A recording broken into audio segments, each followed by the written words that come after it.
নমস্কার বন্ধুরা, কেমন আছেন সবাই? আশা করি সকলে ভালো আছেন। আমিও ভালো আছি। সকালবেলা ঘুম থেকে উঠে বাগানে গিয়ে এত সুন্দর থোকা থোকা গোলাপ ফুল দেখতে কার না ভালো লাগে।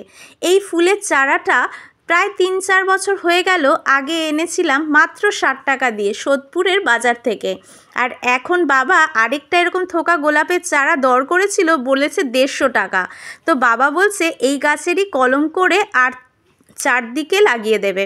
তো আজকে দেখো আবার বাবা এখানে মাটি খুঁড়তে বসে গিয়েছে। দুদিন অন্তর অন্তরই আমাদের সবজি দিয়ে এক একটা গর্ত ভরে যায়, আর তারপরেই আবার সেই গর্তটাকে বুঝে নতুন করে গর্ত খুঁড়ে দিতে হয়। তো এখানে দেখো মা বাড়ির সামনে থেকে এই পাবদা মাছটা রেখেছে, একদম টাটকা পাবদা মাছ, আর ১ কেজি মতো রেখেছিল। এই মাছে একটাই কাটা, আর খেতে তো দারুণ টেস্টি, আর এই জন্যই মা একটু বেশি করেই রেখেছিল। আজকে কিন্তু এই সবজিগুলো দিয়ে মাছের ঝোল করবে মা। এখানে রয়েছে দেখো শিম, বেগুন, আলু, মূলো, এইসব সবজিগুলো রয়েছে ওখানে কেটে রেখেছে মা। আর এখন দেখো এই পাবদা মাছগুলোকে ভেজে নেওয়া হচ্ছে। পাবদাগুলো কিন্তু খুব একটা ছোট সাইজেরও না, দেখো অনেকটাই বড় সাইজের, আর এই মাছটা দারুণ স্বাদ ছিল। তো এখন দেখো একটা পাশ ভাজা হয়ে গিয়েছে, তাই জন্য মা এখন উল্টে দিচ্ছে। আর মা তো সবসময় ঢেকে ঢেকে মাছ ভাজে যাতে না ছিটোয়। তো মশলা করার জন্য এখানে একটা পেঁয়াজ মা এখানে গ্রেট করে নিচ্ছে। আর এই মাছগুলো দেখো ভাজা হয়ে গিয়েছে, তাই জন্য তুলে নেওয়া হচ্ছে। আর বাকি যে মাছগুলো রয়েছে সেইগুলো আবার ভেজে নেবে। তো ওই মাছটা তুলতে গিয়ে একটু হালকা ভেঙে গিয়েছিল। আমার ছেলে মাছ খেতে ভীষণই পছন্দ করে, তবে একটু ভেজে খাওয়াতে লাগে, তাই জন্য এই ধরনের মাছগুলোই বেশি খাওয়ানো হয়। তবে রুই কাতলা মাছও কিন্তু পেটির মাছগুলো খাওয়াতে আমার খুবই ভালো লাগে, আর তাড়াতাড়ি মাছের কাটাও বাছা হয়ে যায়। তো আজকে যেহেতু পাবদা মাছ হয়েছে, ওরও ভীষণ পছন্দ হয়েছে।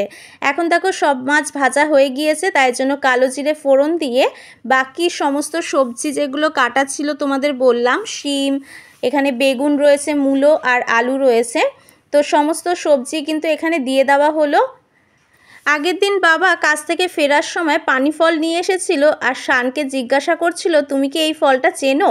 তো শান কিন্তু চিনে উঠতে পারেনি, যদিও আমরা যখন মিউজিয়ামে গিয়েছিলাম সেখানে পানি ফল শুকিয়ে রেখেছিল, আর সেটা আমি শানকে দেখিয়েওছিলাম, কিন্তু ও চিনতে পারেনি। আমি তো অবাক, কেন চিনতে পারলো না। কিন্তু আজকে এখন দেখে যেহেতু বাবা নিয়ে এসেছে পানি ফল, চিনতেও পেরেছে। তো পানি ফল এত শক্ত, মা বললো আমি বটি দিয়েই ছাড়িয়ে রাখছি, তোরা টপ টপ করে খেয়ে নিতে পারবি। তো এখন দেখো পেঁয়াজ, রসুন আর আদা, তারপরে এখানে গুঁড়ো মশলা, জিরে গুঁড়ো, ধনে গুঁড়ো, লঙ্কার গুঁড়ো, সমস্ত মশলা দিয়ে মাছের ঝোলটা এখানে কষাতে দেওয়া হচ্ছে। আর আলুটা কিন্তু এখনও ঠিকমতো সেদ্ধ হয়নি, তাই জন্য অল্প একটু জল দিয়ে আবার কিছুক্ষণ ঢাকনা বন্ধ করে রেখে দেওয়া হলো। তো দেখতেই পাচ্ছ বন্ধুরা, আগের দিনে এই ভিডিওটা করা ছিল। অনেকগুলো পানি ফল বাবা নিয়ে এসেছিলো, 1 কেজি মতো, 30 টাকা মতো মনে হয় নিয়েছিল। তো এখানে লাল এবং সবুজ দু রকমের রঙেরই রয়েছে। তো দেখতেই পাচ্ছ মাছের ঝোলটা এখন কষানো হয়ে গিয়েছে, আর সব কিছুই কিন্তু ভালো মতো সেদ্ধ হয়ে গিয়েছে, তাই জন্য পরিমাণ মতো জল দিয়ে মা ঝোল দিয়ে দিল। আর এখন আস্তে আস্তে মাছগুলোকে এখানে দিয়ে দেওয়া হচ্ছে। সবজি দিয়ে মাছের ঝোল বাবার এত পছন্দ হয়েছে, তাই জন্য মা যখন জিজ্ঞাসা করেছে সর্ষে দিয়ে পাবদা করবে কি না, বাবা বলেছে না, সবজি দিয়ে করো। তো এখন দেখো আমি আজকেও আবার চলে এসেছি ধনেপাতা আনতে। তো মা বললো ধনেপাতাটা চটজলদি নিয়ে আয়, এই মাছের ঝোলে ধনেপাতা দিলে খেতে আরও স্বাদ লাগবে। তো ধনেপাতা আগের দিন পাড়ার পরে হাতে অনেকক্ষণ বেশ সুন্দর একটা গন্ধ ছিল, তো আজকেও পাড়তে গিয়েছিলাম, বেশ ভালো লাগলো। তো এখন দেখো দেখছি মা আগের থেকেই আজকে বাঁধাকপিও রান্না করবে, তার জন্য এখানে আলু আর বাঁধাকপি সেদ্ধ বসিয়ে দিয়েছিল। তো মাকে বললাম ধনেপাতাগুলো এইভাবেই ধুয়ে দিয়ে দাও, আর কাটতে হবে না, ধনেপাতাটা তো পুরো নরমই হয়ে যাবে। আর বেশি আমি কিন্তু ধনেপাতা আনিনি, দেখতেই পাচ্ছ অল্প কটাই এনেছিলাম, কারণ এই ধনেপাতাটা এত সুন্দর ফ্লেভার, অল্প দিলেই পুরো গন্ধ হয়ে যায়। তো মাছের ঝোলটা নামিয়ে নেওয়ার পরে মা এখন বাঁধাকপিটা রান্না করবে, তার জন্য এখানে জিরে ফোড়ন দেওয়া হয়েছে আর এখানে গাছের দুটো পাকা লঙ্কা দিয়ে দিয়েছে মা। আর আলু তো সেদ্ধ করাই ছিল, তাও আলুগুলোকে আগে দিয়ে মা একটু ভাজা ভাজা করে নিচ্ছে আলুটাকে। আলুটা একটু বেশ ভাজা ভাজা করে নিলে কিন্তু খেতে বেশ ভালো লাগে। আর এখন দেখো নুন, পরিমাণ মতো হলুদ আর জিরে গুঁড়ো দিয়ে দেওয়া হচ্ছে, অল্প একটু লঙ্কার গুঁড়ো দিয়েছিল মা।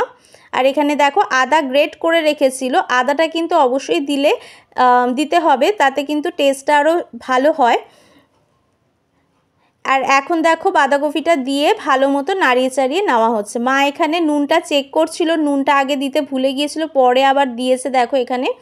তো এখন ভালো মতো নাড়াচাড়া করে একদম মাখা মাখা করে টানিয়ে নেবে। বাঁধাকপিটা যত বেশি টানাবে আর মাখা মাখা করবে তত কিন্তু বাঁধাকপির স্বাদটা বেশি ভালো আসে। তো দেখো আজকে কিন্তু ভাতের সঙ্গে আবার ভেন্ডিও সেদ্ধ দিয়ে দিয়েছে। আর এখানে আমি চলে গিয়েছি গর্তের মধ্যে যে খোসাগুলো ছিল সমস্তটা ফেলতে, সেটাই তোমাদের সঙ্গে শেয়ার করলাম। আর ততক্ষণে দেখো বাঁধাকপিটা কিন্তু ননস্টিক কড়াই যেহেতু খুব তাড়াতাড়ি কিন্তু হয়ে গিয়েছে। মাছের ঝোলের রঙটা তো বেশ সুন্দর এসছে। আর এখন কিন্তু বাবা টিফিন কৌটো ভরে দিচ্ছে মা। এখানে দুটো পাবদা মাছ দিয়েছে আর অল্প করে সবজি দিয়ে দিয়েছে। আর দুটো বাটির মধ্যে ভাত দিয়ে একটা পাশে কিন্তু বাঁধাকপি যেটা রান্না করা হয়েছে সেটাও দিয়ে দিয়েছে। তো আজকে দুটো রান্নাই তোমাদের কেমন লাগলো অবশ্যই কিন্তু জানিও। পাবদা মাছ খেতে তো দারুণ লাগে, সেটা যে রকমভাবেই রান্না হোক না কেন। আজকের এই সবজি দিয়ে মাছের ঝোলটা কিন্তু দারুণ টেস্টি হয়েছিল। আর শীতকালে যেহেতু হরেক রকমের সবজি পাওয়া যায়, তাই জন্য সবজি দিয়ে মাছের ঝোল খেতে কিন্তু বেশি ভালো লাগে। এখানে বাবাকে কয়েকটা ভেন্ডিও সেদ্ধ দিয়ে দিয়েছে। আজকের মতো এইটুকুনি, অসংখ্য ধন্যবাদ।